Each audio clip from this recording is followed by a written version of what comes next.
Hello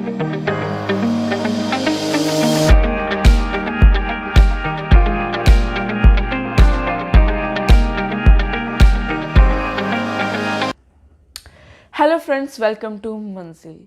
UK एक बहुत hot topic चल रहा है राइट नाउ, लॉकडाउन की वजह से या उसके करंट सिचुएशन की वजह से।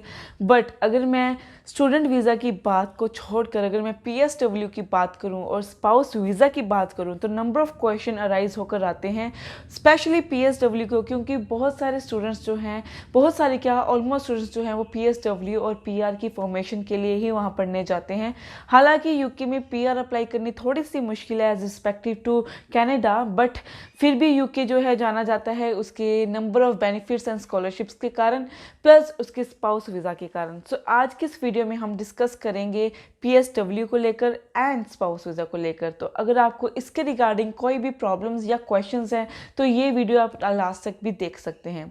तो सबसे पहले अगर मैं मेंशन करूँ पीएसडब्ल्यू को, सो यहाँ पे नंबर ऑफ क्वेश्चंस आते हैं कि पीएसडब्ल्यू मिलेगा या नहीं मिलेगा। यहाँ पे थोड़ी सी ध्यान देने वाली बात है, क्योंकि पीएसडब्ल्यू जो है गवर्नमेंट ने एक बार स्टॉप कर दिया था, जो यूके की गवर्नमेंट है, और अब वो क्वेश्चंस पूछ रहे हैं स्टूडेंट्स कि हमें कब और कौन से इनटेक में जो है वो पीएसडब्ल्यू मिलेगा। तो मैं यहाँ पे बताना चाहूँगी कि गवर्नमेंट ने मेंशन किया है कि जो समर इनटेक है 2021 में, जिनके 2021 में डिग्री ख़त्म होगी समर इनटेक में, उनको पीएसडब्ल्यू डेफिनेटली मिलेगा। बट यहाँ पे मतलब व्हाट इज़ समर इनटेक, यहाँ पे उन्होंने कोई मेंशन ही नहीं किया कि जुलाई में मिलेगा, जून में मिलेगा, अगस्त में मिलेगा या सितंबर में मिलेगा। यहाँ पे इन्होंने ये कुछ भी मेंशन नहीं किया, बस एक समर इनटेक कहकर छोड़ दिया कि जो 2021 में डिग्री लेकर कंप्लीट करेंगे उनको समर में, जब इस 2021 में कंप्लीट होगा, उनको पीएसडब्ल्यू मिलेगा।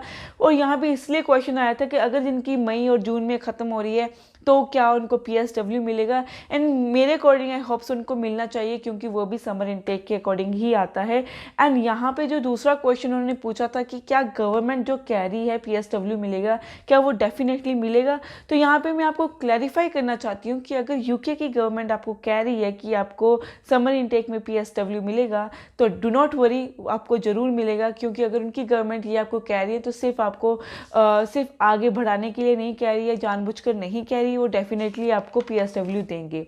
तो this is all about PSW. And उसके बाद नंबर ऑफ क्वेश्चन आए थे ट्रैवल को लेकर। हालांकि मैंने बहुत सारी वीडियोस बनाई हैं ट्रैवल को लेकर, बट फिर भी यहाँ पे शॉर्टली आपको मैं एक्सप्लेन करना चाहती हूँ कि उनकी क्या रूल्स एंड कंडीशंस हैं फ़्लाइट और ट्रैवल को लेकर।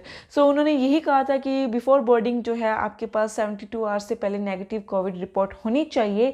एंड अगर वहाँ तक जहाँ तक आप चले हो, चाहे इंडिया से यूके एयरपोर्ट तक, आपका जो मास्क है वो पुट ऑन होना चाहिए, आपको वियर करना मैंडेटरी है। एल्स आपको 500 पाउंड्स की जो है वो पेनल्टी भी लग सकती है, आपकी फ़ाइन भी पड़ सकता है। प्लस उनका ये भी है कि एक वर्स्ट सिनेरियो में, जिनके ऊपर डिपेंड करता है इनके ऊपर, वो आपको एक क्राइम सीन भी डाल सकते हैं। और इसके अलावा आपके पास जो है आपका क्वारंटीन प्लान होना होगा कि जब आप वहाँ विजिट करोगे तो आपके पास 10 दिन का कहाँ रहना है, तो उसके बारे में डेफिनेट प्लान होगा। जैसे मैं बात करूँ similar to Canada, same conditions आ रही हैं। एंड उसके अलावा मुझे नहीं लगता कि ट्रैवल को लेकर कुछ उन्होंने कोई रिस्ट्रिक्शंस लगाई हैं। और अगर मैं लॉकडाउन की बात करूं तो लैटिन अमेरिका की तरफ जो स्टूडेंट्स रहते हैं, जो एरिया आती है, उनकी तरफ काफ़ी रिस्ट्रिक्शंस हैं। बट यूके की बाकी सिनेरियो में ऐसा कुछ देखने को नहीं मिल रहा।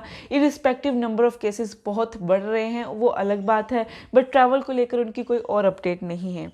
ये हमारा सेकंड टॉपिक था। और थर्ड टॉपिक जो है, जो मेन टॉपिक है, वो है हमारा स्पाउस केस या स्पाउस वीज़ा। हालांकि हम बात करते हैं कि स्टूडेंट वीज़ा जब जाते हैं, क्योंकि +2 के बाद डेफिनेटली बच्चे जो हैं वो स्टूडेंट वीज़ा के लिए प्रेफर करते हैं।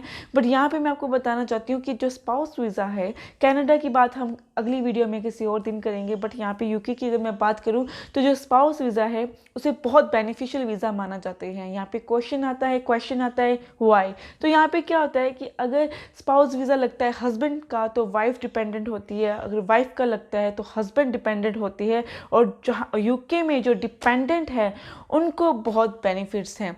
वो फ्री होते हैं, यूके गवर्नमेंट उनको फ्री करती है कुछ भी करने के लिए। हाँ ऑफ कोर्स वो डॉक्टर्स नहीं बन सकते, कोई स्पोर्ट्स पर्सन नहीं बन सकते, ये लिमिटेड जो एरियाज़ हैं इसमें नहीं जा सकते, बट उनको फुल टाइम वर्क करने की परमिशन मिलती है, क्योंकि जो भी डिपेंडेंट बन के जाता है वो फुल टाइम वर्क कर सकता है, बट जो स्पाउस वीज़ा का मेन होता है, जो हेड होता है, उनको जो है लिमिटेड मिलता है, बिकॉज वो स्टडी पे जाएगा एंड उनको पार्ट टाइम करने का वर्क जो है टाइम लिमिटेड मिलता है। बट बाकी जो डिपेंडेंट होते हैं उनको फुल टाइम वर्क करने का मौका मिलता है, एंड मुझे नहीं लगता उनको किसी और चीज़ की रिस्ट्रिक्शंस भी लगती है। सो इसलिए हम कहते हैं कि स्पाउस वीज़ा में बहुत सारे बेनिफिट्स हैं। और अगर यहाँ पे वर्स्ट सिनेरियो क्या आता है कि अगर वापस इंडिया वापस आना पड़े तो क्या सीन होता है। तो अगर आप 1 साल की भी स्टडी करने जाते हो तो आपको 2 साल का PSW मिलेगा। इट मीन्स आपको 3 साल मिलेंगे, एंड 3 साल के अंदर आप जितना पैसा कमा के वापस आओगे वो बहुत ही सफिशेंट होगा आपके लिए। सो अगर आपको वापस भी आना पड़ा तो भी आपको कोई प्रॉब्लम नहीं होगी। ऑल इन ऑल जो ये स्पाउस केसेस होते हैं वो एक विन एंड विन कंडीशन होती है, सिर्फ इसमें फ़ायदा ही होता है। इसलिए सब आपको, चाहे एजेंट्स हैं या कोई और है, वो आपको कहते हैं कि आप स्पाउस वीज़ा लगाइए अगर आप लगा सकते हैं, वरना जो स्टूडेंट वीज़ा तो है वो तो ऑलवेज ही ऑन हैंड रहता ही है। सो ये था सब कुछ स्पाउस वीज़ा, PSW और ट्रैवल को लेकर। ये थी हमारी लेटेस्ट अपडेट, क्योंकि अब जाते जाते मैं आपको ये और बात कहूँगी कि 60,000 प्लस जो है वो केसेस हो चुके हैं, और उसके रिगार्डिंग जो अपडेट्स आएंगी आपको इसी चैनल में देखने को मिलेगी। Thank you guys.